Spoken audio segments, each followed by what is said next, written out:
रजस्थल एक ऐतिहासिक गाउँ हो। 2200-2400 राजाको पालामा यहाँ एउटा राज्य थियो, जुन राज्यको नाम हो ढोर राज्य। तनहुँको शुक्लागण्डकी वडा नम्बर 10 रजस्थल भन्ने ठाउँमा पर्छ ढोर राज्य।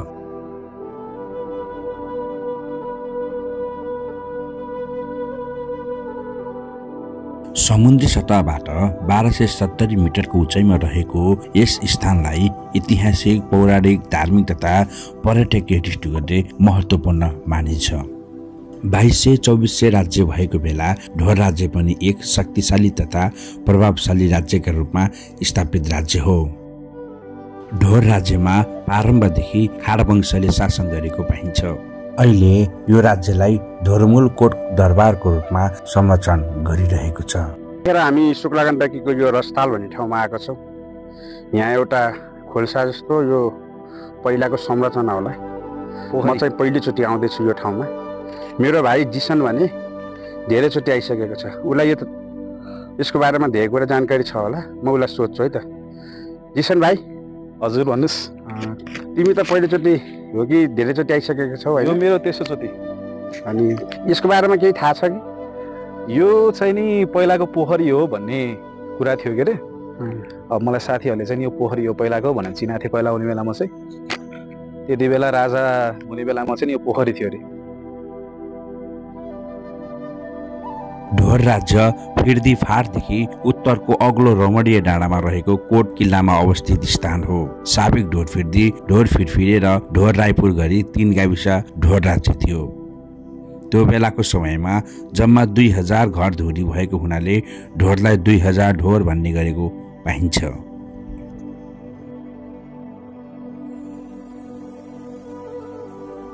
त्यो बेलाका संरचनाहरू अहिले जीर्ण बनेका छन् भने केही संरक्षणको अभावले मेटिएका पनि छन्। हामीले यो भिडियोमा कैद गरेको दृश्य ढोरमुल कोट दरबारको हो। अहिले यहाँ घाँसहरू पलाएका छन् र जीर्ण अवस्थामा देखिएको छ।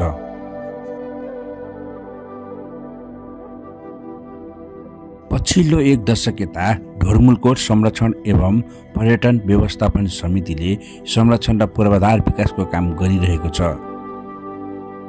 नेपाल एकीकरणको बखत युद्धमा पराजय भएर गोर्खा जिल्लामा विलय भएको थियो ढोर राज्य। विक्रम सम्वत 1837 मा गोर्खा राज्यमा गाभिएको हो ढोर राज्य। ढोर राज्यको अन्तिम राजा कीर्तिखाँड ठकुरी हुन्। यस दरबारबाट कास्की जिल्लामा अवस्थित माछापुच्छ्रे, अन्नपूर्ण, नीलगिरी हिमालहरूको रमणीय दृश्य अवलोकन गर्न सकिन्छ भने विभिन्न जिल्लाहरू पनि देख्न सकिन्छ। प्राकृतिक सुन्दरताले भरिपूर्ण छ यो गाउँ। ढोर राज्यको स्थापना दशरथ खालले गरेका हुन्। ढोर राज्यको प्रथम राजाका रूपमा इतिहासमा उनको नाम उल्लेख गरेको पाइन्छ। विक्रम सम्वत 1510 मा स्थापना भएको ढोर राज्य र दरबारका केही निशानीहरू अझै पनि यहाँ सुरक्षित छन्। तनहुँको शुक्लागण्डकी नगरपालिका 10 मा रहेको यस दरबारलाई पछिल्लो समय संरक्षणसँगै पर्यटकीय रूपमा उपभोग गर्ने लक्ष्य लिएको छ। चाहिँ हामी चाहिँ शुक्लागण्डकी नगरपालिकाको रजस्थल भन्ने ठाउँमा आएका छौँ। यो प्राकृतिक सौन्दर्यताले पनि भरिपूर्ण ठाउँ हो र 2400-2500 राज्यको पालामा चाहिँ यहाँ चाहिँ एउटा यो अहिले हामी खिचिरहेको ठाउँ, यो जुन हामी दाजुभाइ बसेको ठाउँ चाहिँ यो त्यो जमानाको दरबार। यसलाई चाहिँ ढोरमुल कोट दरबार भन्छ। हामी धेरै पहिलादेखि आउने कोसिस गरिरहेका थियौँ, तर पनि हामी चाहिँ आज बल्ल होइन लक्ष्मी पूजाको दिन, ठ्याक्कै भाइटिकाको दिन, लक्ष्मी पूजा भन्दा नि भाइटिकाको दिनमा चाहिँ हामी यहाँ आएका छौँ दाजुभाइ। कस्तो लागेछ भाइ आज? मलाई एकदम ठिक लाग्छ, खुसी लाग्छ है। अब हामी पनि पहिला कुरा गर्नु पर्दाखेरि कस्तो रहेछ भन्दाखेरि त्यति बेलामा चाहिँ नि यहाँ चाहिँ नि खड्का होइन, खाड राजाहरू रहेछन् त्यति बेला। खाड भनेको ठकुरी राजा। त्यो बेलामा ठकुरी राजा। यसलाई चाहिँ ढोर राज्य भन्दो रहेछ। यसको नाम चाहिँ ढोरमुल कोट दरबार। अनि त्यति बेलामा चाहिँ नि अब सायद राजाको पालो चाहिँ सकिसकेको थियो होला। अब एकीकरण भइसकेपछि अब यहाँको राजालाई चाहिँ नि गोर्खाको राजा त्यति बेला पृथ्वीनारायण शाहले चाहिँ नि यहाँको राज्यलाई जितेको हो भन्ने चाहिँ कुरा छ। अनि सायद त्यो पछि पनि यो ठाउँमा चाहिँ नि मुखिया जिम्मलहरू थिए हुनु होला, उनीहरूलाई चाहिँ नि त्यति बेला सिलाउने मान्छे नपाएर हाम्रो पुस्ताहरू त्यति बेलामा चाहिँ नि गाउँ खोलाभन्दा माथिको आरुवामा थिए अरे। अनि दमाई पुस्ता हाम्रो चाहिँ नि बाउ हजुरबाउको खलकहरू। हजुर। अनि त्यसपछि उनीहरूलाई चाहिँ नि ल हाम्रो ठाउँमा चाहिँ नि सिलाउने मान्छेहरू छैनन्, तिमीहरू आएर चाहिँ नि सिलाइदिनु पऱ्यो, तिमीहरूको लागि चाहिँ नि हामी चाहिँ नि अब बस्ने ठाउँ दिन्छौँ, खेत दिन्छौँ, बारी दिन्छौँ भनेर त्यसरी चाहिँ नि यहाँ बोलाएको भन्ने कुरा चाहिँ नि मैले पनि मेरो चाहिँ नि अङ्कलहरूबाट, आफूभन्दा ठुला बडाहरूबाट सुनेको। त्यो बेलामा त यहाँको बाटोघाटो पनि निकै अप्ठ्यारो नै थियो होइन, दुर्गमै थियो। अहिले चाहिँ बाटो जस अफरोड भए पनि बाटो चाहिँ राम्रै छ आउनु जानको लागि। अनि अरू केही कुराहरू पनि छ होला होइन, म त पहिलोचोटि आएको। अब यहाँबाट चाहिँ पोखरा भ्यालीहरू, शुक्ला गण्डकीका धेरै ठाउँहरू पनि देख्न सकिँदो रहेछ। यताबाट मगरनासहरू, लामा गाउँ, यता तल उता गुर्दुम, यता तलतिर अब साँखेहरू सबै देख्न सकिँदो रहेछ। यस मलाई एकदम रमाइलो लाग्छ यो ठाउँमा आउँदा। आज आफ्नो पुर्खा कहाँ हो भनेर सोद्धा हामीलाई गुर्दुम रस्ताल भनिन्थ्यो, तर जीवनमा पहिलोचोटि यो रस्ताल भन्ने ठाउँमा आएको छु। म जन्मेर दुलेगडामा जन्मेर चाहिँ म अहिले 34 वर्ष लागिसकेँ। 34 वर्षमा चाहिँ म पहिलोचोटि नै यहाँ ढोरमुलको दरबारमा चाहिँ पाइला टेकेको छु। अझै भन्ने हो भने यो ठाउँको नाम रस्ताल त पछि चाहिँ मान्छेहरूले भन्दै जाने बेला रस्ताल भयो। खास यसको ठाउँ त रजस्थल हो, राजा बस्ने थलो भएको भएर रजस्थल हो यसको नाउँ चाहिँ। अब रजस्थललाई चाहिँ नि मान्छेहरूले अब रस्ताल भनेको पछि चाहिँ मलाई चाहिँ यहीँको एउटा रस्तालको एउटा भाइ थियो, खिमबहादुर विक भन्ने, साँच्चै खुमबहादुर विक। त्यो भाइ र म पहिला यस्तो सङ्गीत क्षेत्रमा चाहिँ यस्तो मिलेर हिँड्दाखेरि चाहिँ त्यही हाम्रो गाउँको बारेमा एउटा केही गीतहरू बनाइदिनु न भनेर उसले भनेको थियो है। त्यो बेला मैले गीत पनि लेख्दै थिएँ। अनि प्रकृतिको काखमा हजुर रजस्थल हाम्रो गाउँ, आउँ हामी सबै मिली रजस्थल घुम्न जाउँ भनेर चाहिँ मैले यो गीत पनि लेखेर राखेको थिएँ। त्यो भाइले सायद यो आफ्नो गाउँठाउँको सांस्कृतिक पर्यटन तथा यो पहिचानको लागि चाहिँ उसले यो गीत लेखिदिन भनेका थिए। तर त्यो गीत चाहिँ हाम्रो लेखमै सीमित छ, हेर्दै जाउँ, भविष्यमा कुनै बेला रेकर्ड पनि हुनसक्छ। अनि यस मलाई त्यो भाइले त्यतिखेर त्यो गीत लेख्ने बेलामा यहाँ गाउँठाउँको बारेमा वर्णन गर्दाखेरि मलाई त्यतिखेरै घुम्न आउन मन लागेको थियो। लगभग भाइको र मेरो भेटघाट भनेको चाहिँ लगभग 10-12 वर्ष अगाडि नै भयो। त्यतिखेर नै लेखेको गीत हो। मैले यहाँको बुद्धिजीवीहरूलाई पनि त्यो गीत सुनाएको थिएँ, यहाँको वडा अध्यक्षहरूलाई पनि मैले त्यो गीत सुनाएको थिएँ। त्यस राम्रै प्रतिक्रिया दिनुभएको थियो, तर गीत रेकर्ड गर्नेमा कुनै चासो चाहिँ देखाउनु भएन। ठिकै छ, भविष्यमा त्यो गीतले पनि पूर्ण रूप पाउला होइन, त्यही हो। ल अब हामी चाहिँ अलि मासतिर जाउँ। मासतिर चाहिँ नि त्यति बेला चाहिँ नि चट्याङ परेर यहाँको रानी बित्दाखेरि उसलाई चाहिँ नि अहिलेसम्म त्यहाँ चाहिँ नि राखेको त्यो एउटा चाहिँ छ संरचना त्यहाँ, त्यो पनि हामी हेरौँला अहिले माथि गएर।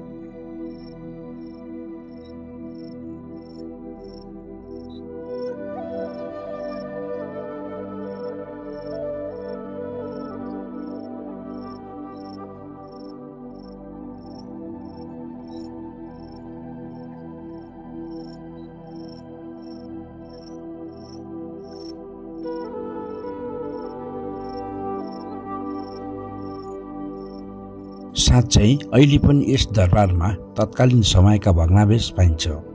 दरबार गढी, त्यहाँ स्थित शक्तिपीठ, देउती बजैको थान, जेलघर, टक्सारघर, रानी कुवा आदिको भग्नावशेष तत्कालीन समयको दरबारका जीवन्त अवशेष हुन्। यस दरबारले यस क्षेत्रको एक धरोहर विशेषता बोकेको छ। मध्य पहाडी क्षेत्रहरूको गहन अन्वेषण खोज्नेहरूका लागि उपयुक्त ठाउँ हो रजस्थल। ऐतिहासिक, सांस्कृतिक र सौन्दर्यताले भरिपूर्ण ठाउँ हो यो। ढोरमुलको दरबार धेरैलाई मात्र थाहा हुन सक्छ, तर यो 1800 को दशकदेखि नेपालको प्रमुख ऐतिहासिक पूर्वाधारहरूमध्ये एक स्थल हो। त्यसैले यसको महत्त्व धेरै रहेको पाइन्छ।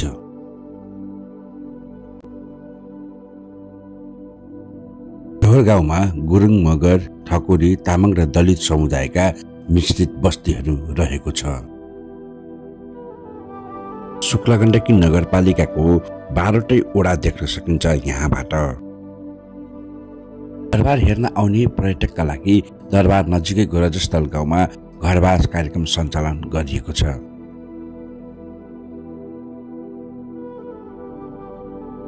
मध्यपहाडी क्षेत्रको नेपालकै पहिलो पदमार्ग सहस्राब्दी मार्ग अर्थात् मिलेनियम ट्रेकमा पर्ने ऐतिहासिक दरबारले छोएको छ। यस दरबारमा रहेका संरचनाहरूका ढोकाहरूमा हातैले कुदिएका बुटा तथा भगवानका तस्बिरहरू देख्न सकिन्छ।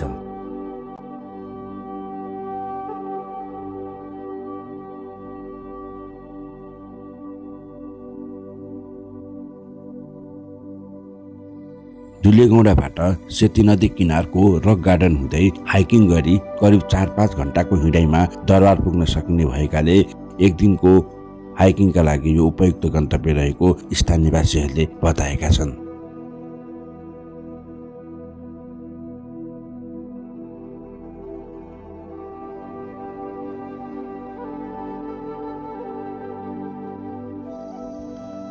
यो चाहिँ नि रानीको चियान। त्यति बेला चट्याङ लाएर रानीको मृत्यु हुँदाखेरि यसलाई चाहिँ चियान बनाएर राखेको रहेछ।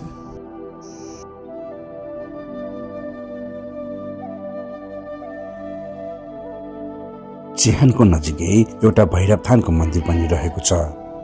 साबिक तनहुँ जिल्ला ढोरफिर्दी गाविस वडा नम्बर 9 का प्रख्यात झाँक्री स्वर्गीय बागवीर तामाङको सम्झनामा यो कालभैरव मन्दिरको स्थापना गरिएको हो।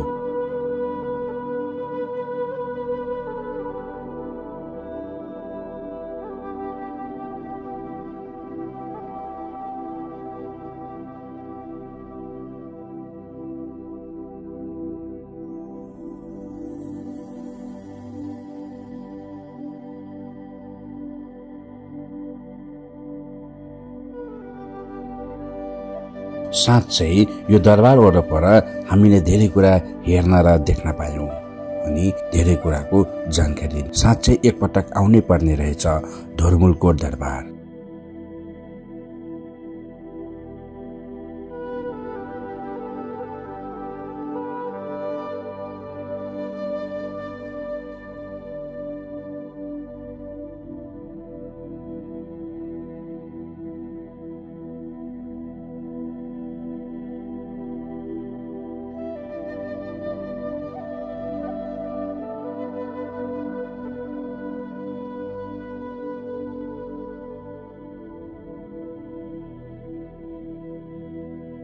अब हामी रस्तालसँगै रहेको अर्को गाउँ गुर्दुम गाउँ जाँदैछौँ, जुन गाउँ वडा नम्बर 9 मा पर्दछ। गुर्दुम गाउँ भन्ने बित्तिकै मलाई साह्रै रमाइलो लाग्छ, किनकि मेरो पुर्खौली गाउँ नै गुर्दुम हो। 2027 सालमा मेरो हजुरबुवा बसाइ सरेर गुर्दुमबाट दुलेगौडा झर्नु भएको हो। हाम्रो गाउँ गुर्दुम भए पनि हामी भने पहिलोचोटि गुर्दुम आएका छौँ, त्यसैले मलाई गुर्दुम गाउँ एउटा स्वर्गको टुक्रा जस्तो लाग्छ। को शुक्लागण्डकी वडा नम्बर 9 को गुर्दुम भन्ने बस्तीमा छौँ। यो बस्ती हामी पनि पहिला हामी यही गाउँको हो, तर हाम्रो बुवाहरू चाहिँ आजभन्दा 2027 सालमा चाहिँ तनहुँको दुलेगौडामा बसोबास गरेर झर्नुभएको थियो। हामी अहिले 34 वर्षको भयो र हामी चाहिँ पहिलोचोटि चाहिँ यो गुर्दुम भन्ने बस्तीमा चाहिँ पाइला टेकेका छौँ। अनि हामी यो आउने क्रममा चाहिँ हामीले यही गुर्दुममा बस्ने साना भाइहरूलाई भेटेका छौँ। यो भाइहरूबाट हामी चाहिँ यो गुर्दुमको बारेमा केही कुरा जानकारी दिन चाहन्छु है। भाइ स्वागत छ तिमीलाई। तिमीहरूको घर चाहिँ यही हो? त्यो नाम चाहिँ के? नाम सुशल थापा। सुशल थापा होइन? हजुर। अनि तिमी यही गुर्दुममै जन्मेको? हजुर। अनि कहाँ पढ्छौ त अहिले? म 26। आज तिहारको दिन यस गुर्दुमको भाइहरूसँग भेटघाट भएको छ, मलाई एकदम रमाइलो लागेको छ। अनि हामीसँग सानो भाइ पनि छ। भाइ तिम्रो नाम के? आदिप के? थापा भन्न। थापा होइन? अनि तिमी चाहिँ कुन स्कुलमा पढ्छौ? अब यस्तो घुम्न लायक ठाउँहरू चाहिँ के छ?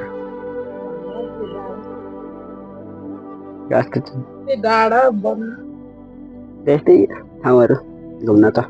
अनि यताबाट खरबारीको बाटो पनि तल झर्न सक्छ होइन हामी? हजुर। क्लासमा पढ्छौ त? 4 क्लासमा हो। अनि तिमी? 9 मा। तिमी कहाँ पढ्छौ? सब्जी छब्दीमा होइन अनि यो गुर्दुममा चाहिँ कति घर छ अहिले छैन त्यस्तै तलतिर त त्यस्तै छ क्या 19 छ 18-19 घर छ कि तलतिर छ यतातिर त 30 कस्तो भयो राम्रै भयो टिका लगायो देउसी भैली खेल्यो न अलि खेल्न जाने भनेको ए कहाँ जान्छौ यतै फरवरीतिर जाने भनेको लाउरेको घरतिर क्या लाउरेहरू पनि आयो होला गाउँमा है अनि देउसी भैलो रमाइलो भइरहेछ जेस अब हामी यो पहिलोचोटि गुर्दुममा आएको तर पनि यहाँ भाइहरूलाई भेट्न पाए एकदम खुसी लागेको छ हामीलाई चाहिँ अनि दिनदिनै यहाँको घरहरू खाली हुँदै गएछ हो हजुर अनि बस्ती त्यो पातलीले गएको हो अनि तिमीहरू चाहिँ बजार बस्छौ कि गाउँमै बस्छौ हामी त गाउँमै हो गाउँमै हो यिनीबाट तल बस्छ घरतिर कहाँ नि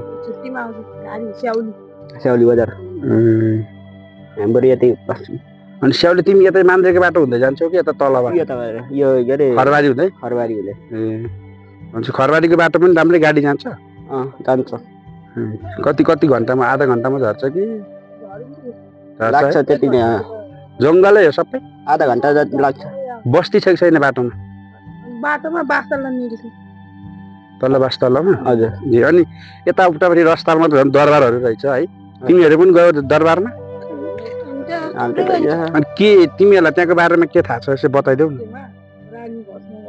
हामीसँग यो अर्को भाइ पनि छन् है तर चाहिँ उतापट्टि अर्को गाउँ पनि छन् तर जस्तल होइन त्यसको बारेमा तिमीहरूलाई धेरै कुरा थाहा छ तिमीहरू यहीँको बासिन्दा भएपछि होइन त्यो खासमा चाहिँ एउटा धोर राज्य होइन 2400 राज्यको पालामा चाहिँ एउटा राज्य थियो तनहुँमा पनि यो धोर राज्यमा पनि त्यसलाई चाहिँ अहिले धोरमुलकोट दरबार भन्छ होइन अनि त्यसको बारेमा केही थाहा होला तिमीलाई तिमी यहीँको बासिन्दा भएर केही कुराहरू बताइदेऊ न राजाहरू बस्थे अनि त्यहाँ के अरे रानी भस्म भएको ठाउँ माथि छ अनि त्यहाँ त्यो मान्छेहरू टुरिस्टहरू आउँछ वन जङ्गल हेर्दै जान्छ अनि उहाँ घुम्छ अनि फर्किन्छ अनि यो ठाउँलाई चाहिँ एउटा मिलेनियम ट्र्याकको बाटो पनि छ होइन घडेरी यताबाट घडेरी जानु यताबाट झर्न पर्छ अनि घडेरी जाने बाटो छ अनि तिमीहरू पनि गछौ घुम्नलाई म त गएको छैन अहिलेसम्म घडेरी त गछु म तर त्यहाँ गएको छैन दरबार त गछौ होइन दरबारमा गएर तिमीहरूले के देख्यो त्यस्तो पुरानो चिजहरू केही रहन्छ होइन त्यहाँ अहिले अनि भर्खरै हामी गएर आएको हो अनि अरू केही सुन्न केही छ कि नयाँ त्यस्तो तल पदेर पहिला राजाहरू पानी लिन जाने पदेर छ तल अनि त्यहाँ पूजाहरू पनि हुन्छ होइन चैते दसैँमा बढी मेला लाग्दो रहेछ होइन आउँछ मान्छेहरू रागो काट्छ अनि दसैँको पूर्णिमाको दिनमा त्यो कोटमा दरबारमा पूजा हुन्छ कि रमाइलो हुन्छ त्यहाँ के अरू केही काट्छ भनेपछि रमाइलो हुन्छ है अचेल त धेरै मान्छे नै जान्न त्यो त अनि यो गुर्दुममा चाहिँ कति घर छन् बस्तीहरू कस्तो छ अहिले बस्ती त अलि कम छ मान्छेहरू पुरै बजारमा जान थाले अनि गाउँ खाली छ भत्के छ घरहरू पुरै पुरानो भएको छ अनि यस्तै खाली हुँदै गर्छ अब यो पनि कुनै कहिले खाली हुन्छ तिमीहरू पनि तल झर्ने कुरा छ कि के यता भाइहरू छैन तिमीहरू यहीँ बस्ने यहीँ पढ्ने हो है ठुलो भएपछि त जागिरको सिलसिलामा कता भइन्छ त थाहा भएन तर पढाइ चाहिँ यहीँ अनि यो स्कुल यो शारदा स्कुलमा चाहिँ कति क्लाससम्म छ 5 तिमीहरू यहीँ पढ्यौ पहिला अनि पौवा नर्सरी पढ्यो अनि त्यसपछि यहाँ फेरि नर्सरीबाट पढ्यो तिमीहरू चाहिँ तल पुसमा छब्दी पढ्ने हो यहीँ पढेर गएको तल अनि हिँडेर जाने कि गाडी कति घन्टा लाग्छ 1 घन्टा ल धन्यवाद है हामीलाई थोरै समय दियो त्यसको लागि र तिमीहरूलाई फेरि पनि तिहारको शुभकामना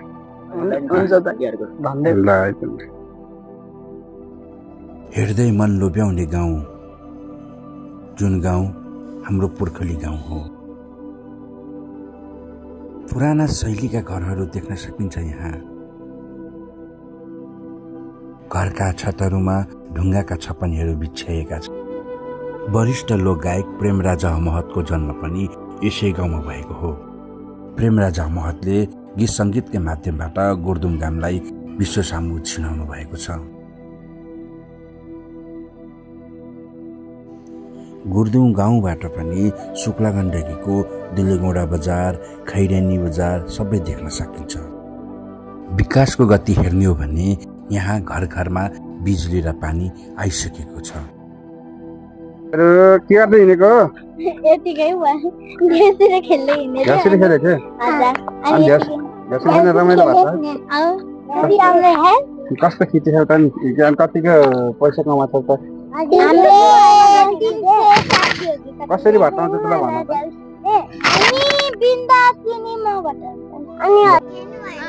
हामी खेलेको नि। के गीतमा नाच्यौ त? डिस्को होला नि, डिस्को होइन। सानो सानो भाइ बहिनीहरू छन् है। बहिनीले गीत गाउँछ। बहिनी तिम्रो नाम के हो? मेरो नाम सुनिता परियार। स्कुलमा मैले सुनिता परियार राखेको छु अनि घरमा चाहिँ खुसी। कति क्लासमा पढ्छौ? म 4 मा पढ्छु। तिमीलाई गीत गाउन आउँछ? अलिअलि आउँछ। ल गीत गाउ त ल, सुनाऊ। मेरो माया नौ डारै पारी मेरो मन, वर्षौं दिन नै बिति गयो, कहिले हुने हो सङ्गम, आउँदैछ दिन हामी भेट्ने हो, मन मेरो भयो सङ्गम, यादमा तिम्रो कान्छ, मनले तिमीलाई चाहन्छ, तिम्रो मायामा नाच्न थाले म, छिनमै हाँस्यो, अर्को छिनमै मरुन्छु, भिन्नै त पारा हेर्छु, अर्को भिन्नै मरुन्छु। नमस्ते, मैले यति नै गीत गाउन चाहन्छु। अलिकति बिग्रियो भन्दै केही पनि नगर्नलाई। कति मिठो गीत गाएको। अरू कसैले गीत गाउन जानेछ? तिमी जानेछौ? होइन। ल ताली बजाएर नि त साथीलाई। Thank you.